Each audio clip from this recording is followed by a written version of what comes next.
Hi, so good afternoon.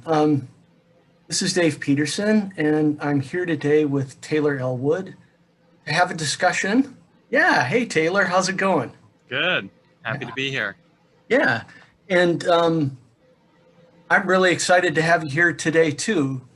Uh, I have to tell you, a couple years ago, I gave a presentation to a Left Hand Path community group about chaos magic, and I had a room full of people. It was great.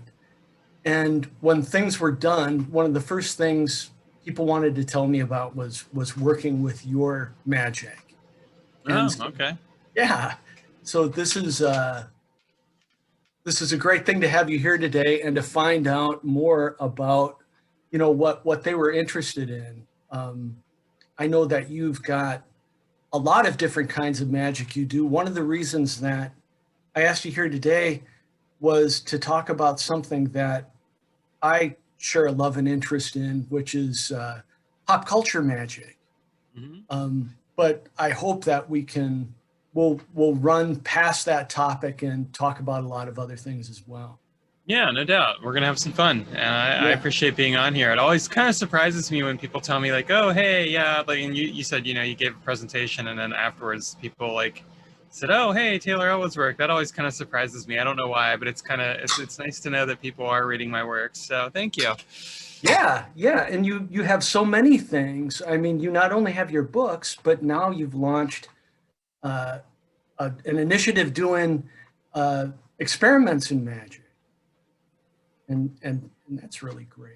Right. Well, I've always been doing the magical experiment thing. I mean, that's kind of Hmm. just been there. I mean, I do have classes that I offer, and I have consultations and things like that, and then of course I have the books as well. So yeah, that's all. Hmm.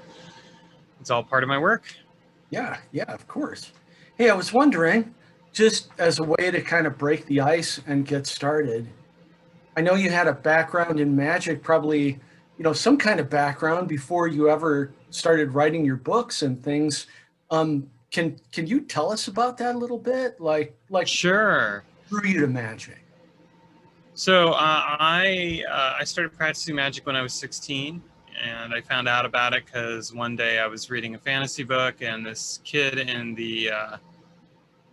the in my high school walked up and sat down and started telling me this wild story about astral projection and fighting demons. And he was doing it to, he didn't tell me this until years later, but he was doing it to freak me out. And of course, the last thing he expected was for me to quietly look at him and say, "Tell me more," and give me some books. That was one of the most pivotal moments of my life. And so I'm thankful to him to this day for that. And so he brought books in the next day, and I started learning about neo shamanism and elemental magic and elemental hermeticism and things like that. And so my initial work really was around learning neo shamanic techniques, and around elemental magic and hermeticism, and combining those together. And then I started learning about ceremonial magic, like Golden Dawn ceremonial magic as well. And so and I would say I started experimenting with magic probably a year or two into my magical journey, because I started looking at the stuff that I was reading and asking questions like, could this be done differently or better, or could I get better results this way or that? And so it always just, I've always had this very driven curiosity. I've always liked to ask questions and discover things, and so I was always very curious and wanting to know more.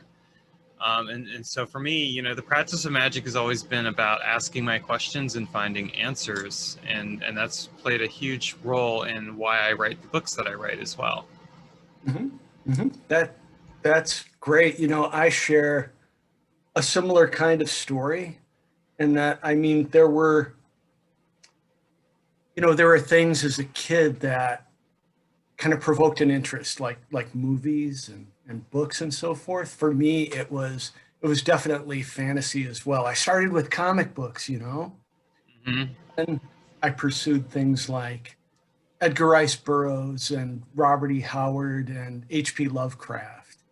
And you know, you start from this interest in the things that are in there to like kind of beginning to look at the world a little bit different way, and then start to think about, how those things actually can apply in your life, and I wonder if in beginning to pursue pop culture magic, if you had a similar kind of experience.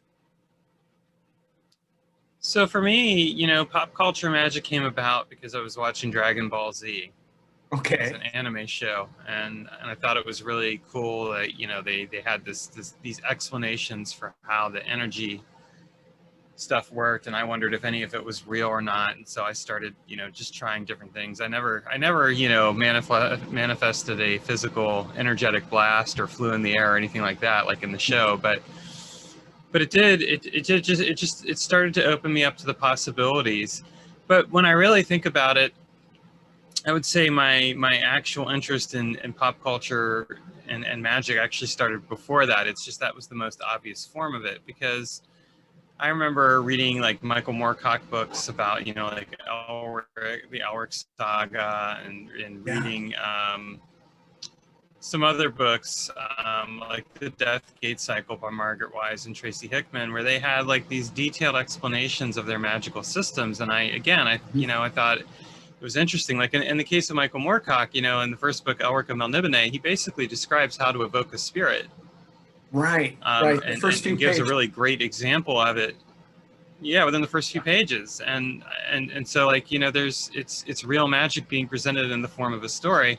Uh-huh. And in the case of the Deathgate cycle, you have these appendices that have these detailed explanations of how this form of magic works. And even though it's fantasy, and even though as far as I know, the authors don't actually practice magic, they nonetheless had this very specific and useful information that they created and presented that could be replicated and turned into something that would be helpful.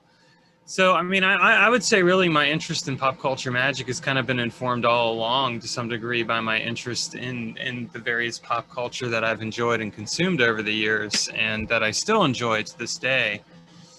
Mhm. A lot of times I think that what occultists may not always realize is that there's a lot more that magic is a lot more adaptable than we think. I mean, a lot of the books that we have are very prescriptive, where it's like you've got to do it this way or that way, and it's like, well, really, I mean, we should question why that is. Well, pop culture gives us one way to question that, because then we say, well, okay, maybe none of this stuff will work, but why not give it a try and see what happens when we blend these principles together in terms of the magical work. Yeah, absolutely. And I'm also a big Michael Moorcock fan. Yeah, Blood and Souls for my Lord Ariok. that's right. That's right. I love, um, one of the really interesting things about his writing too is like considering how much bigger your experience is than it seems to you on the ground, right? Mm-hmm. So there are all these characters who really intersect in one kind of being, right? From Elric to Jerry Cornelius and all these characters, and it's I think you get into magic far enough, and you begin to see things like that in your own life, and consider how are you jumping timelines, or are you beginning to tap into something that maybe wasn't part of your experience a year ago or a month ago or a few weeks ago, but now is. It's really interesting, and I know that one of the things you said that I really liked was having to the sense that you need to follow prescriptions for things, because where it's useful to learn a system and to learn how it works and to work through it, right? But and no one will really deny that, right? And I'm sure even with your own books you've got that. But on the other hand, when I think about, and I wonder what you think about this, the resurgence of magic in the last few decades, I mean, a lot of it was driven by you know Simon in the Necronomicon, and Kenneth Grant writing about the intersection between H.P. Lovecraft and Aleister Crowley. And whether you buy that or not, which I think at a certain level doesn't matter whether it's true, right? Um, it had a lot to do with the current popularity of magic across the board, even if you're a traditional ceremonial magician, I think. Mm-hmm. That was percolating around in the 70s with pop music, stories about Led Zeppelin and Jimmy Page practicing magic and things like that. And I'm wondering what you think of the idea that, there's aspects of pop culture magic that have just driven magic across the board. I think that I definitely think that pop culture has driven magic across the board. I mean, we certainly see it in the comic books, with like John Constantine, the Hellblazer, for example, Mm-hmm. and like other things that like Alan Moore, for example, with his Promethea work and The Watchmen, and just other various things. And then of course you see it with the books and stuff like that. I mean, I think in general that people have a desire for magic, or a desire for the mystical, a desire for the other world, and in a lot of ways we live in a mainstream culture that tries its best to suppress that through either the dominant religion, which would in the U.S. is Christianity, or through science and rationalism and things like that. But continually people come back to this need for having a spiritual connection. And so it's no surprise to me that pop culture ends up becoming this subversive influence that really drives the way we think about magic and the way we think about other things, Mm-hmm. and provides us a way to examine the world differently than if we had stayed, stuck on just the kind of the dry narratives that we would otherwise find in traditional magic. And I think really, I mean, I would say that traditional magic has informed pop culture as well, though. I mean, you look at like the 19th century, ceremonial lodges and stuff like that, and clearly, there were a lot of creative people in those, Mm-hmm. and so clearly, that embedded itself in their work, and so it's really kind of an Ouroboros, if you will. Mm-hmm. Where one feeds into the other, and it's just an eternal loop. And I think we see that today, even now, with magical work inspiring pop culture, and pop culture inspiring magical work. I think it's a lot more obvious now and overt, because we live in a social media society where it's kind of impossible in a way to silo things the way they were even like 2 decades ago. Mm-hmm.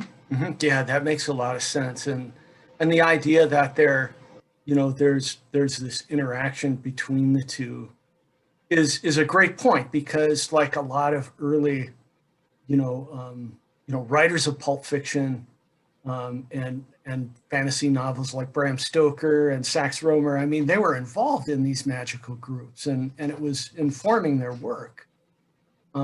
So that's a great point. And I think, that really continues, later on, even past those early examples of people involved in the Golden Dawn.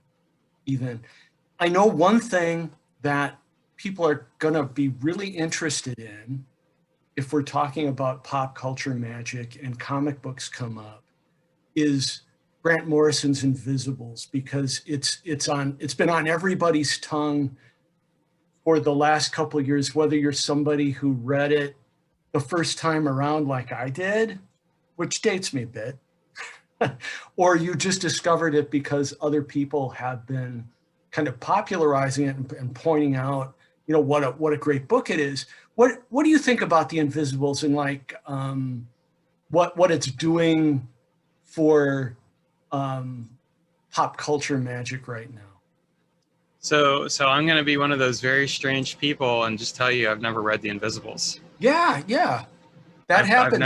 I've never read it. I actually have never really gotten into Grant Morrison's work. I mean, I read his pop magic essay and the Disinfo, and I thought, okay, that's cool. He's kind of doing stuff somewhat similar to me. Sure. But I never really got into his work. So I think it's cool, though, that obviously people are informed by that. I mean, I certainly see it brought up a lot, and I mean, I think that's a great example of where somebody had this idea and they shared it, and Yeah. it's cool. Yeah. I guess, before we move on, a couple things is that if I really liked Super Gods. It's a Hmm. book and it's more of a biography, that he wrote about, and where kind of the intersection between things that are in his fiction and his magical practice really intersect. And also,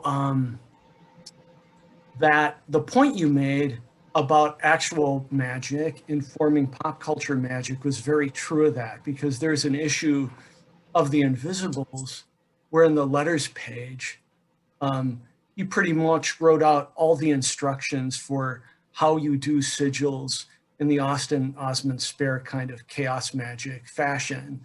So, there were millions of teenage boys and probably a few teenage girls too, who were doing sigils after they read the letters page to that issue. So I always love that. Um, so, well, what I'd like to do is talk about. So, pop culture magic is exciting in itself, right? Because it intersects with these things that so many of us have an interest in. And it's so relevant right now. We live in this world that's like steeped in the imagery of Jack Kirby, the creator of, everybody knows about Stan Lee, but a lot of people don't know about Kirby, who's the one who really created the imagery of Hmm. of Marvel's whole, gamut or pantheon of superheroes, and not a few of DC's as well.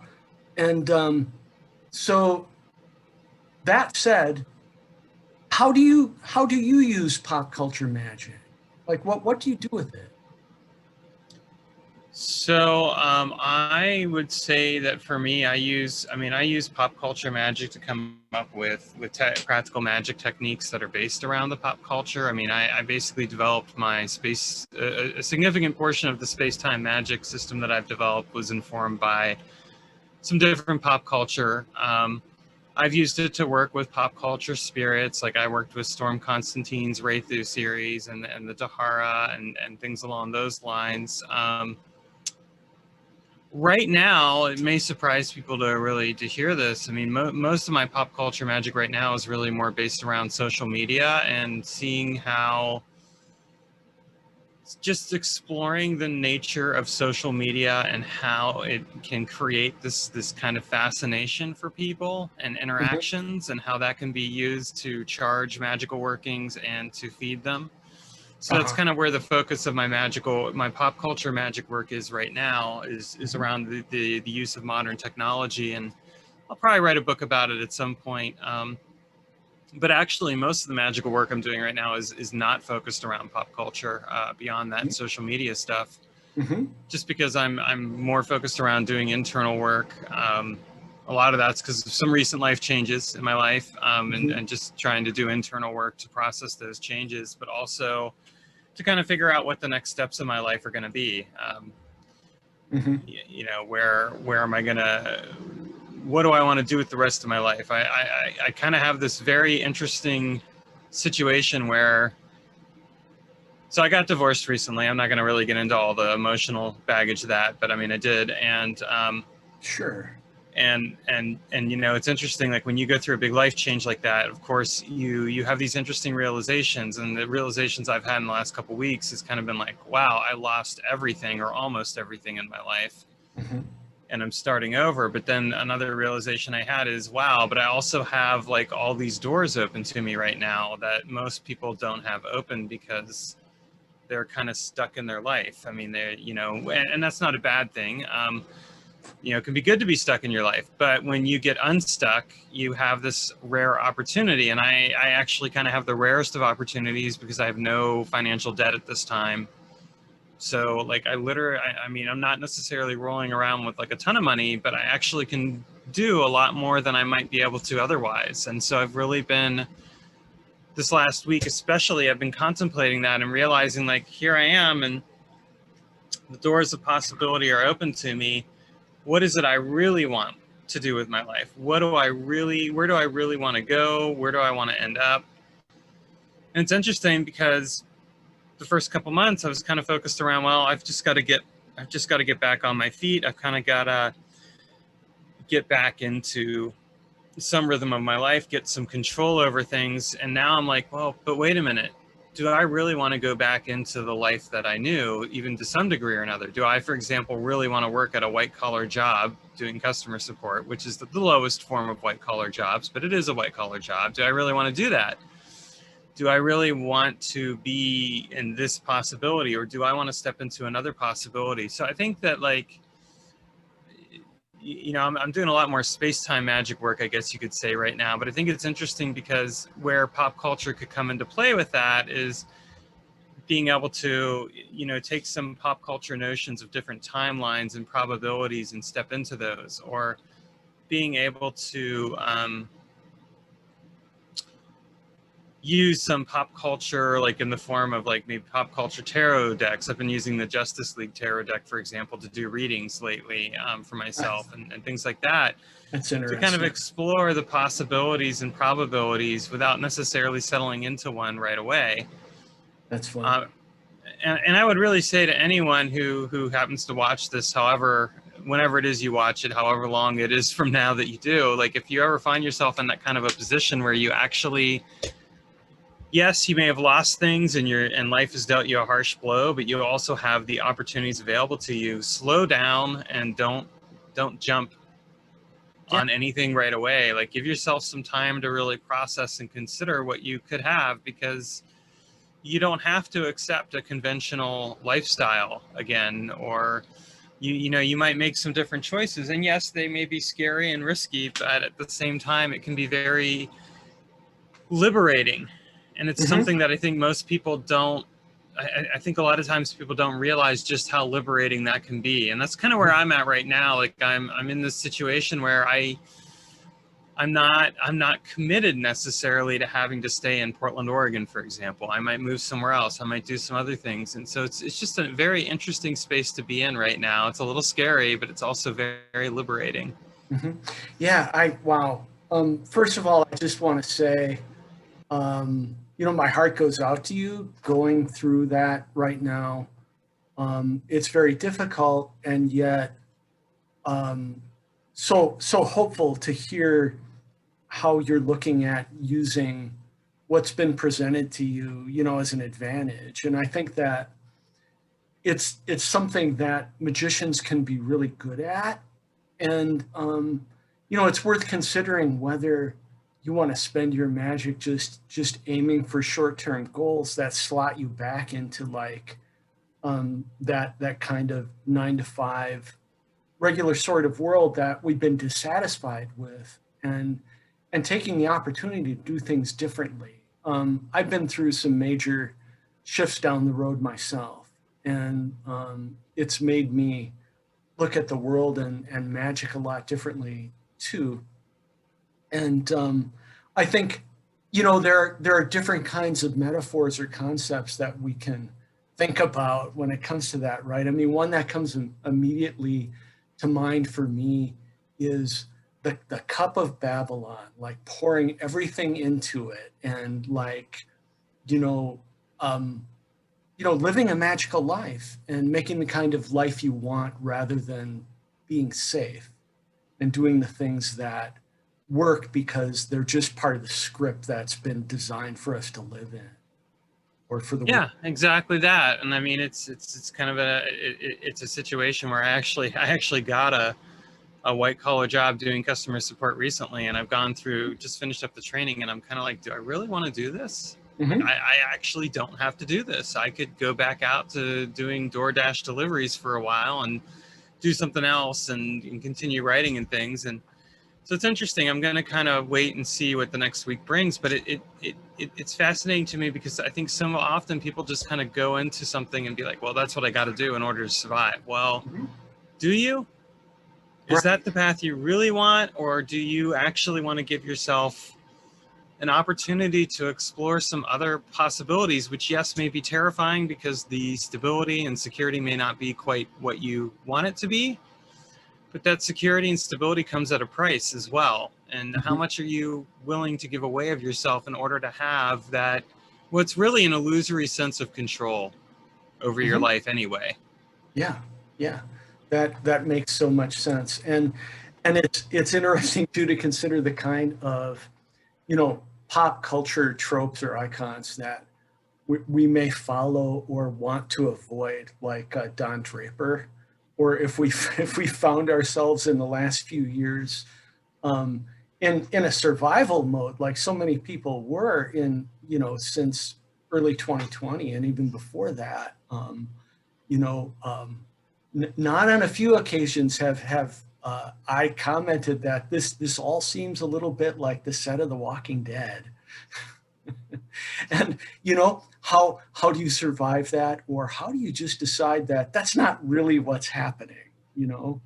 Just because it seems so easy to like fall into that kind of way of looking at things because we're so saturated in it. Well, that's just that's an interesting thing, and I think that this kind of speaks to pop culture too, like how the pop culture narratives that we invest in have kind of manifested. I mean, like really, there's a lot of dystopic fiction and shows and things out there, and I think like in some ways people have secretly yearned for that. Hmm. Yeah. Well, we got the most boring form of dystopic reality we could have gotten. We all got Right. sequestered during a viral pandemic. There were no zombies, there were no aliens, there was nothing else. But nonetheless, I mean, it really, the amount of pressure and stress that we all have gone through Yeah. has really been is really an example of kind of the reality of living in that kind of world. And so, I mean, I know for myself, it's kind of like the question is, well, do I really want that? I mean, I think for me, the stress of the pandemic really tested things in certain ways, and it exposed the cracks in all of our lives. And Hmm. you had a choice whether you were going to fall down that crack or mend it or whatever else. Now, I ended up falling down into that crack, Hmm. and now I'm emerging out the other side to kind of see, well, what is on the other side for me.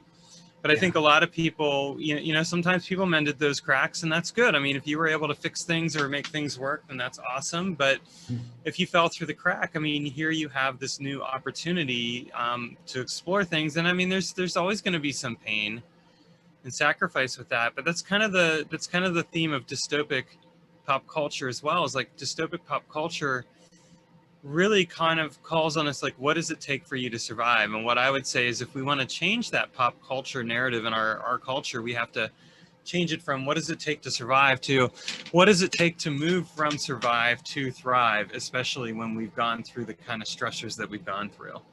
Yeah. What a mantra for 2021 and beyond, from survive to thrive. Yeah, I mean, because we all have the rest of our lives to live, however long that is, and we can let this singular event define us, or we can say, yeah, it changed my life in some ways, but now here's what I'm going to do with it, and here's how I'm going to define it and move on. And I mean, that's what I would really encourage anyone to do, is to really take that a look from the latter approach. And this is, I think, where, as magicians and occultists, whether you're pop culture or not, this is where it's really good to examine those pop culture narratives and say, well, how much do I want to just be a passive observer and recipient of those narratives, and how much do I want to really change them? Yeah. Yeah, that makes a lot of sense. I know for me, I'm one of those people that I'm not going to say it was a good thing, but I was immediately very, um, I felt good about being unhooked, from things and being able to meditate more, pause more, like you've been saying about your current internal work, and to just listen to the world, which was very quiet, and you could feel really badly about things that were not available, or just feel good about how surrounded you were, like by other things besides the noise of cars and trucks and things like that. But I, for me, the difficult things came as things started to open up again. after assessing things during that time of, I don't know, just taking stock of life internally and what I really wanted to do with it, and feeling really calm, you know. Um, but and these days, I talk with so many people who are struggling with the moment of coming out of it, and even some in other parts of the world, like Australia, where they've been faced with new rounds of lockdowns, just as you think like things are going to get back to normal again, and it's so hard to like feel like it might never end, you know. Well, and I mean, what I would put out there too is like, what does getting back to normal really look like? Do we really want to go back to what was normal before? Yeah. You know, we've kind of been given this invitation to make changes, and those changes, I mean, some of those changes have shown up in the form of societal changes and realizations around, you know, systemic racism and other things that we're seeing, you know, becoming more aware of. But some of those changes also could be environmental and things like that. I mean, I think it's kind of interesting that like people on the one hand are like, oh, when can I go back to my cubicle in my office? Mm-hmm. And I'm like, for me, I'm kind of like when they at this new job, when they're like, yeah, at some point we're going to go back into the office. I'm kind of like, but I don't necessarily want to go back into the office. Like, what does that really mean? You know, like, Yeah. how does that benefit me? Because then I have to spend time driving on the road to get to this place, which means I'm giving up even more of my time, and then driving home and other things like that. And it's kind of a fascinating realization that you have when you're like, you know, here I am, and you know, like, here's the situation which forced all of us to pause and to change, and yet, you know, we're in a rush to go back to what was normal. And I mean, there were good things about what was normal, you know, but a lot of those good things were even just distractions. And I know in my case, like, one of the realizations I've had is like, well, I want to figure out how to live as simply as possible, because I really don't want to work for other people for any longer than I have to. I want to do the work that I feel called to do. And if I'm going to do that, I've got to figure out like what is the bare minimum cost that I need to have in order to, you know, cover my basic needs and save some money up. And what do I give away then? I mean, what forms of things, you know, do I stop, for example, my Netflix subscription? And for a lot of people, they'd be like, heavens no, I can't give up my Netflix subscription. But really, what is that bringing you? It's distraction. It's pop culture. It's cool. It's fun. I mean, there's some neat stuff on there, but it's also distraction. And so I think, you know, and this is something I talk about in wealth magic stuff, where I talk about, you know, like, what is your enough? You know, so for example, when we look at what, you know, for a lot of people, wealth is like, well, I have to make as much money as possible. I need to be a gazillionaire, you know, but it's like, you know, how many, I'm not saying that there's anything wrong with wanting to be a gazillionaire. I mean, if you want to, go for it. But what would it look like instead to simply define what your enough is and be able to say, you know, if I had X amount, I would have enough. And if I had maybe a bit more, I could put aside some for my savings, you know, in case something came up, or, you know, invest some money or whatever else. And I could get to a point where I can do whatever it is I want to do without having to necessarily give everything else away in my life. And I think that a lot of times people get so focused on trying to shoot for you know, what society tells them. Well, now we have this opportunity to not do that. And so I think, like, you know, this is a good time for us to re-examine the pop culture narratives that we have, and re-examine, like, why are we aspiring toward the things that we're aspiring to? What is it that you really want versus what you're, and how likely are you to get that? I mean, if you get into a situation, for example, where you know, you get the apartment and you have the Netflix and you have all these other things, but you only have a couple $100 left at the end of the month, is that really living? Mm-hmm. Or are you stressing out because you're like, well, I'm in a situation where things are really tight now. Yeah, I have all the things, but all the things don't bring me much joy anyway. Yeah. That makes you make a really good point, I think, about also how those narratives can be limiting, right? I mean, so just how many like galactic supervillains like Darkseid and Thanos do we need to feel are out there, like archons directing what we're doing before we see the little things that are in our own habits or just day-to-day life that really trip us up, you know? While you're here, I really want to talk to you about a few things. One, I'd like to hear more about what you're doing with social media, but even maybe stepping back from that a little bit. So we've talked about these possibilities of breaking out of the kinds of circumstances around us using magic, and whether it's through pop culture or internal work, and kind of mused about how things can be better. So what are some things that you recommend that people can be doing, um, as a starting point to get out of those ruts?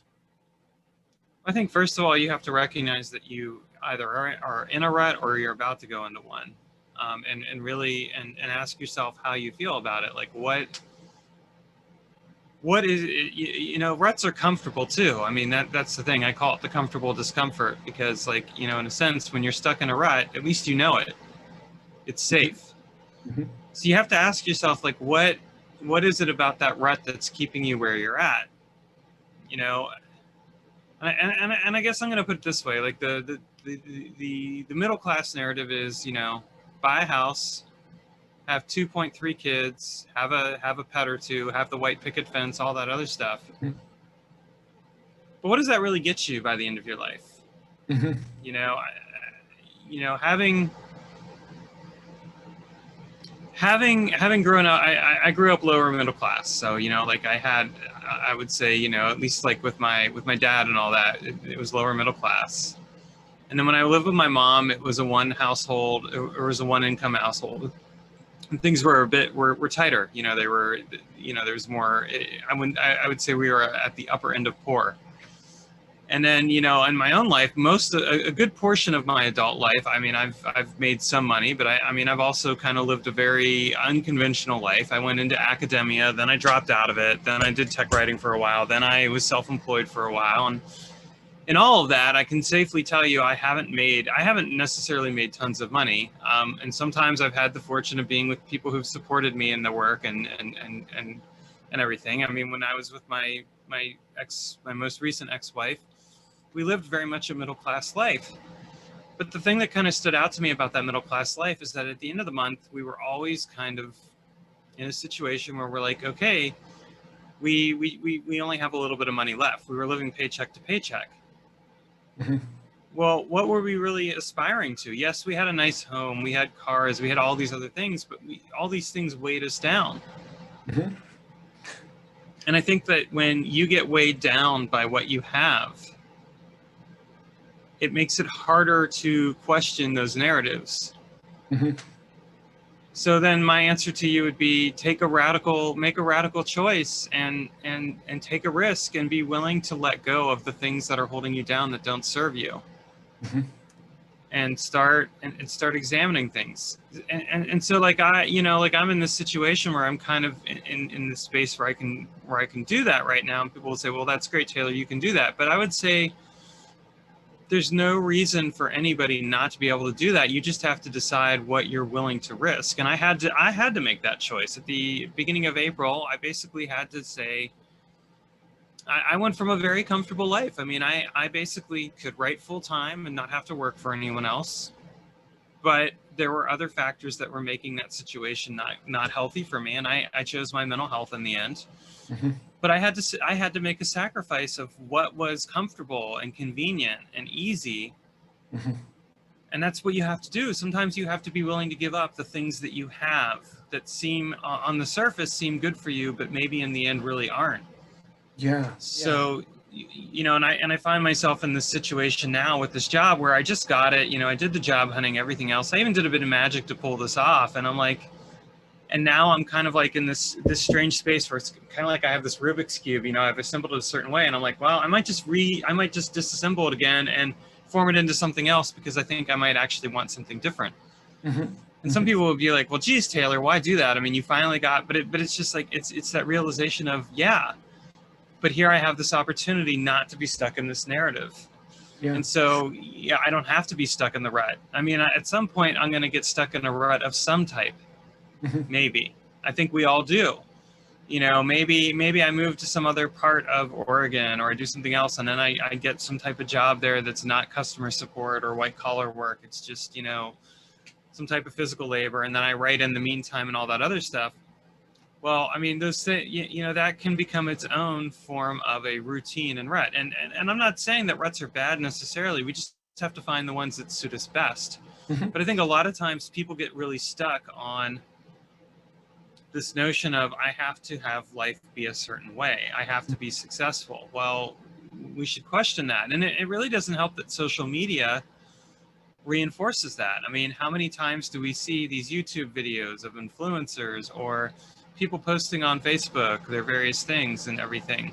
You asked earlier about the social media magic. Well, for me, the social media magic has been kind of exploring how people respond to different content that I put out there, whether it's memes or whether it's stories that I'm writing. And are they liking it? Are they loving it? Are they commenting on it? And how is the investment of their energy and effort into whatever it is I've shared, in turn, something that I can apply toward magical work? So how do you? Okay, yeah, that's very interesting, and I want to step back with even a little more basic question again, because I'm sure it's going to be on people's minds, which is that as you take stock of limits and think about changing it, how can you begin to intervene on that with magic? So when you take stock of your life, and you do it maybe through internal work or whatever, I think you're already starting to apply magic toward it. People get really caught up in the formal structures of magic, but really, as you start to learn how to align yourself internally with like what you really want, you find that the formal structures become less and less important. I mean, my formal structures these days might be some meditation practice, it might be some painting and magic done around that and things like that, but I'm not necessarily doing a full-blown traditional ritual. What I'm really doing is I'm paying attention to the universe. And I'll give you a good example. Yesterday, it was the anniversary of my wedding. And, of course, I'm not married anymore. And I knew that I was going to be off that day. The last thing I wanted to do was stay at home all day sitting in front of a screen. So what I did is I got up and I got my groceries. I came home and I went out and I DoorDashed. And I DoorDashed for a while, and then I got to this one building I couldn't get in, and this guy pulls up. He's in this van. He's an Amazon driver delivery, and he lets me in. And I said to him, let me ask you something. How much do you like your job? He's like, oh, man, he's like, I like it. I did overtime last night. And he's like, right now we just had a bunch of people decide to quit because they were upset that they were only getting paid $19 an hour, which is, pretty decent. And granted, $19 an hour doesn't seem like a lot, but you know what? I mean, I've worked so many jobs where at the most I've made maybe $30 an hour. So actually it's not that bad. But I thought about it and I'm like, he's like, let me give you the number. So he gave me the phone number.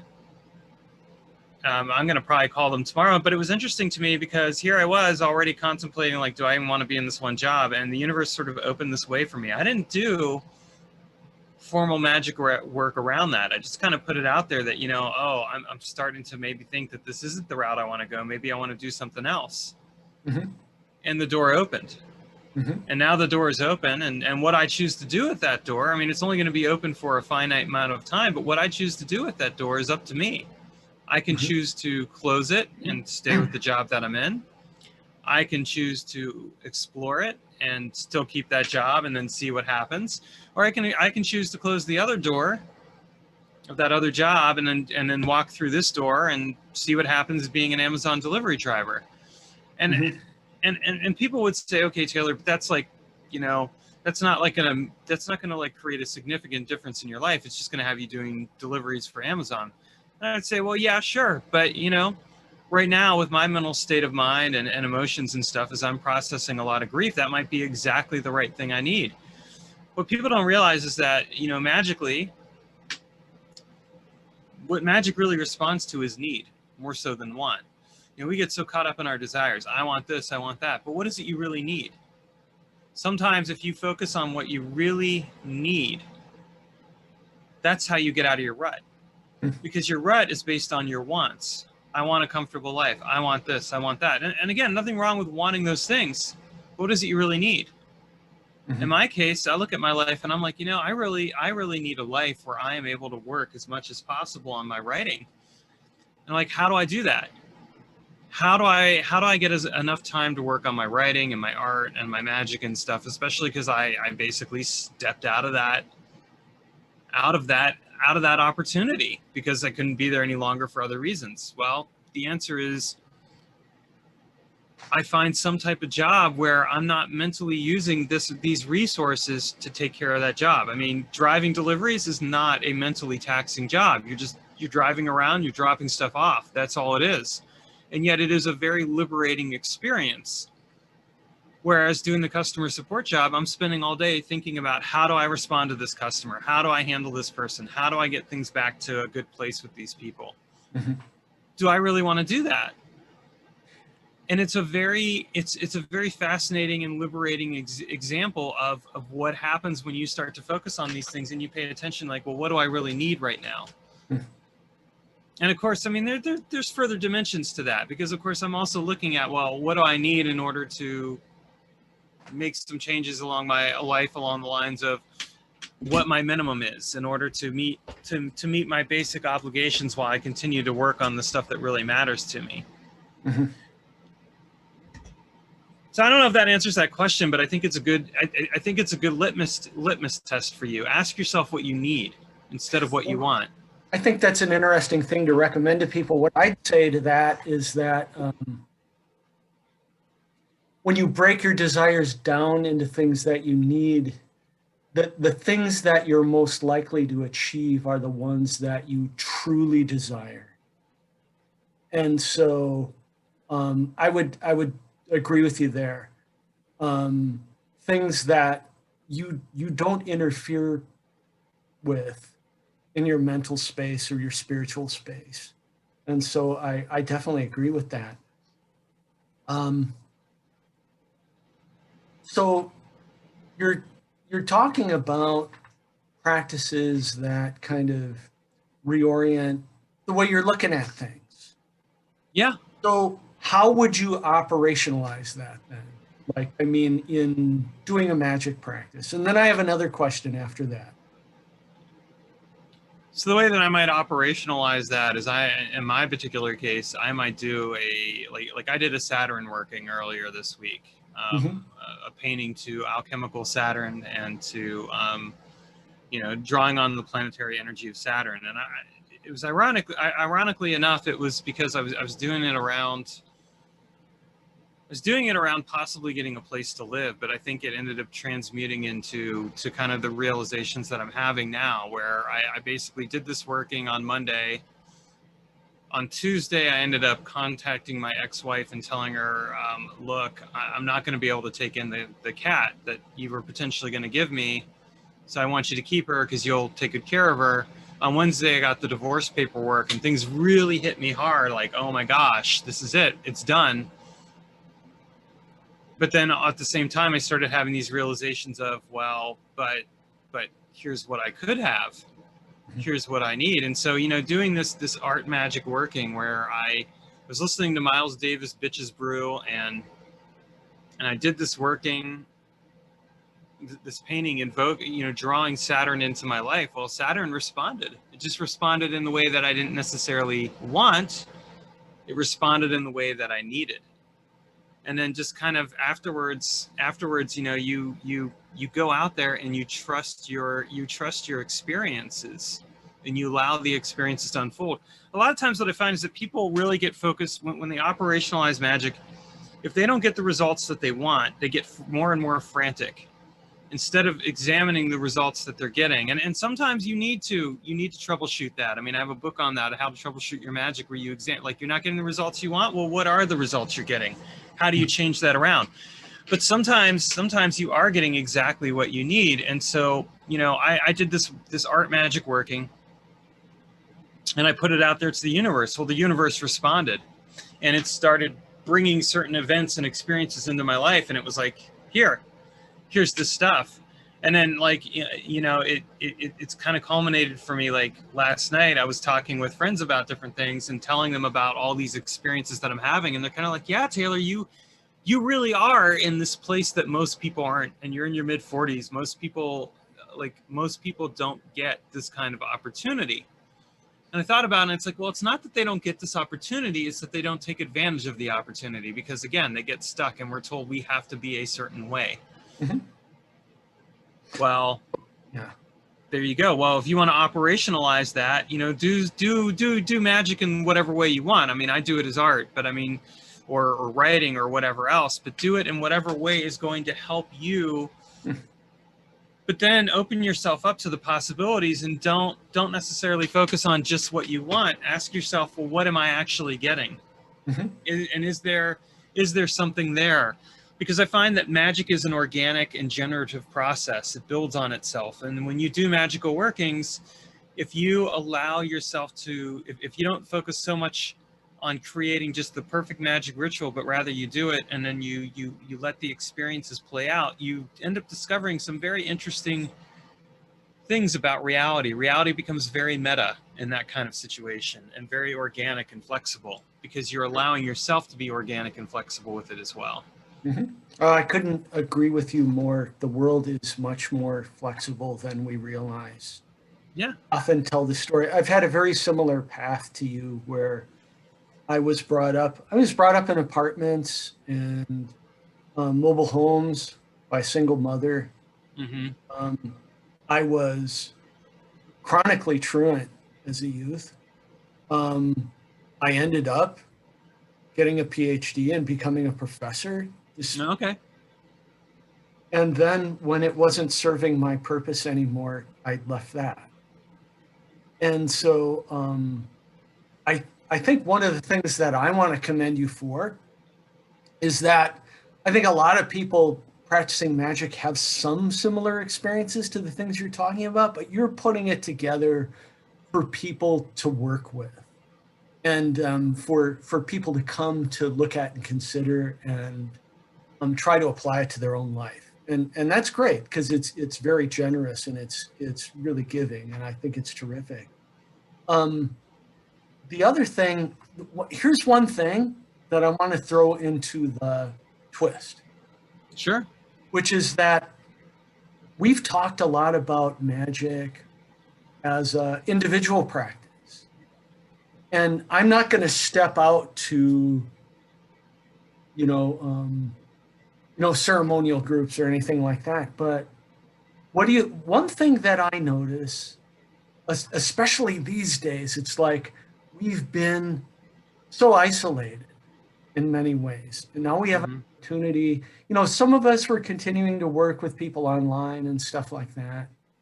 And but now there are new ways to start working with others. And there's just this really interesting thing that happens when you're working with somebody else, and you're starting to, kind of tick on the same things are showing up. It's starting to influence the kind of things that you need, like you're saying, and incorporate into your own work that you maybe weren't seeing. Right. Maybe some just really fascinating idea that then works its way into your writing or something like that. What kind of things do you think can be gained or could be pursued in the kind of magic you're talking about in working with others? So I think, if you want to work with other people in this way, I think it really kind of comes down to recognizing that if you're going to do this kind of work, how is it going to play out in the lives of those people? because I mean, I've certainly had those experiences where I've worked with other people and I have seen some synchronicities, but I think what's interesting is when you see how things come together and then fall apart in those kinds of things, you know, not because you can have a partnership for a little while and it can work really well. And then you start to realize maybe this partnership isn't exactly what I wanted, or maybe this isn't exactly the direction I need to go in. And then you know, things come together and then they fall apart. And I think there's an organic rhythm to that. Like sometimes people come into your life for very specific reasons and you help them out or you do whatever you need to do. And then you know, and they help you out. And then, you know, you have your realizations and you part ways, and sometimes they stay for longer. The thing that I think is really important is that you can't force those relationships, and you have to be, and you have to also recognize, like with any kind of relationship, that it takes effort and work at the same time. Like if I'm going to work with somebody, I have to decide to continually show up, and they have to also decide to continually show up. And if there is any part of that where people aren't showing up, then, you know, things will fall away. And that's not a bad thing. I mean, people in my experience get really caught up and stuck on a number of things, but a lot of times what they get stuck on is the security of the status quo, and this includes relationships. But when you're but if your relationships are coming together in a way where it's based on a structural reality as opposed to an organic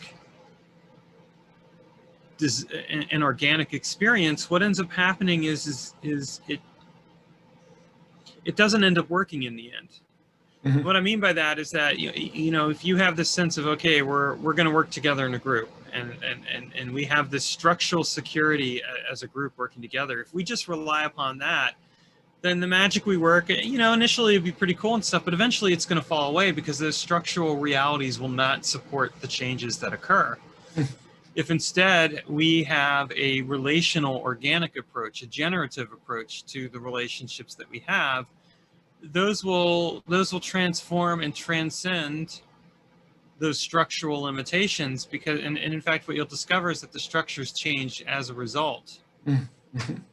So I would say, like, if you're going to do this kind of magical work, you have to continually be willing to reevaluate and assess your relationships in that work, and be willing to let things fall away as well as come together. Don't get too caught up in having things be a certain way, because having things be a certain way can actually be more detrimental in the long run than being helpful.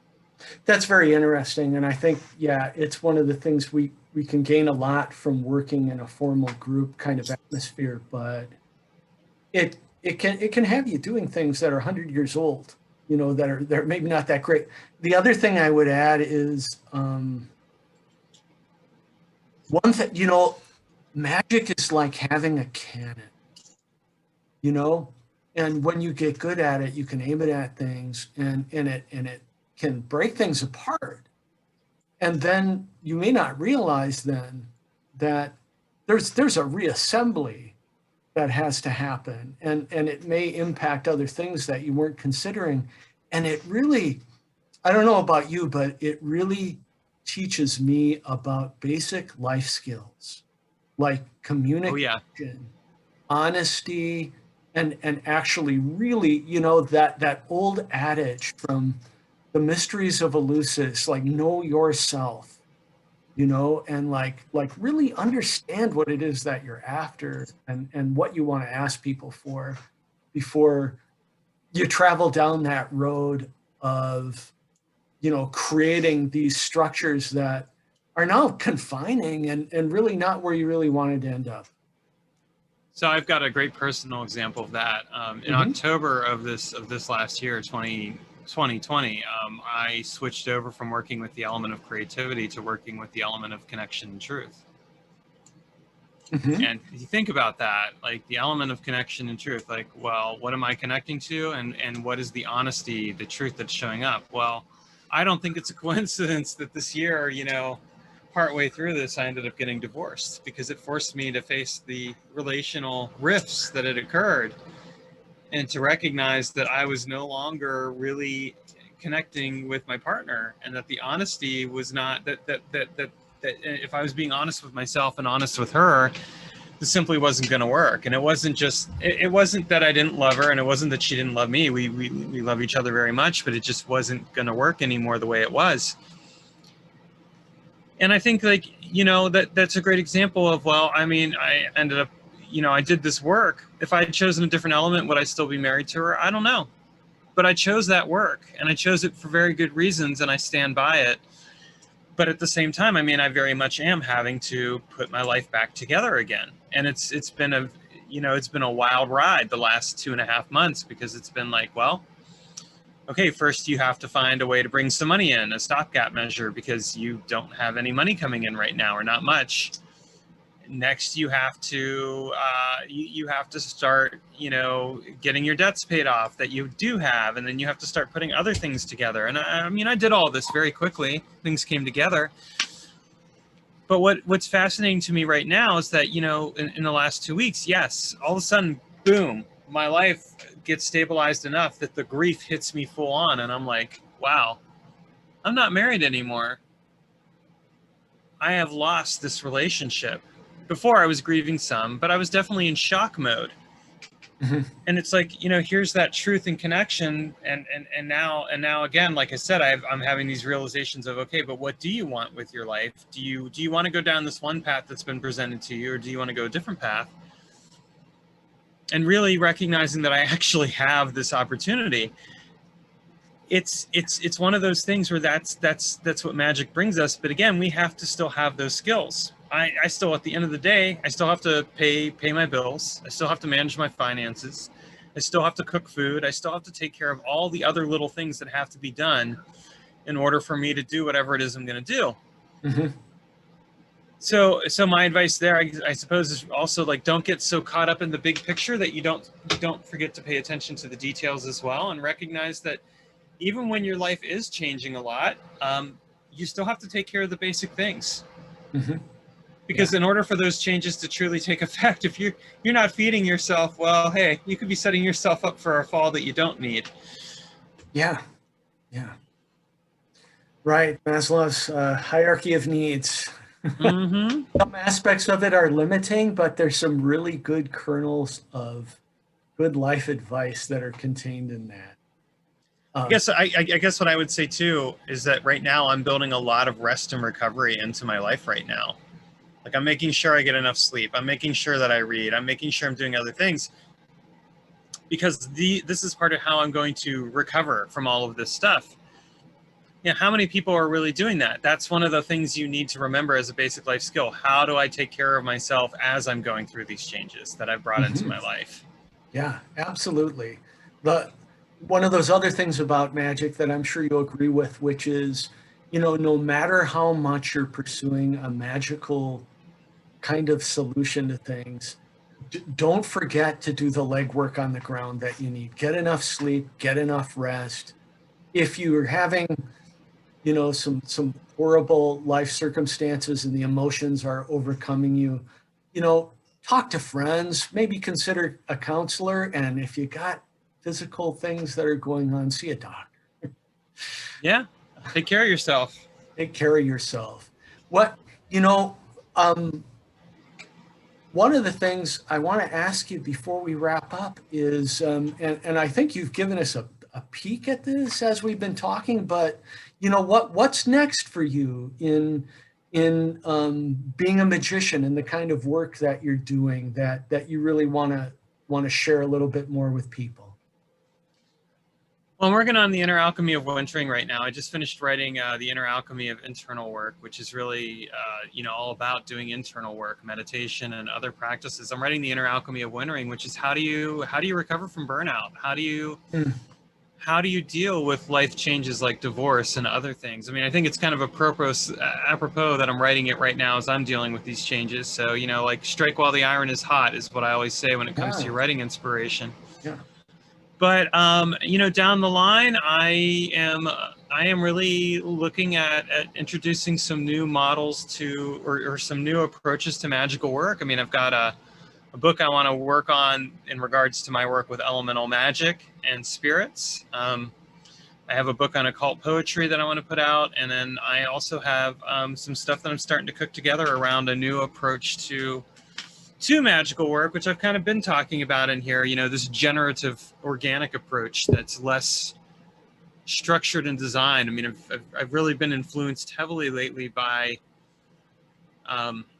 reading some very interesting books on architectural design and space, but also reading some books on reading a book called Polysecure, which is all about relationships and polyamory.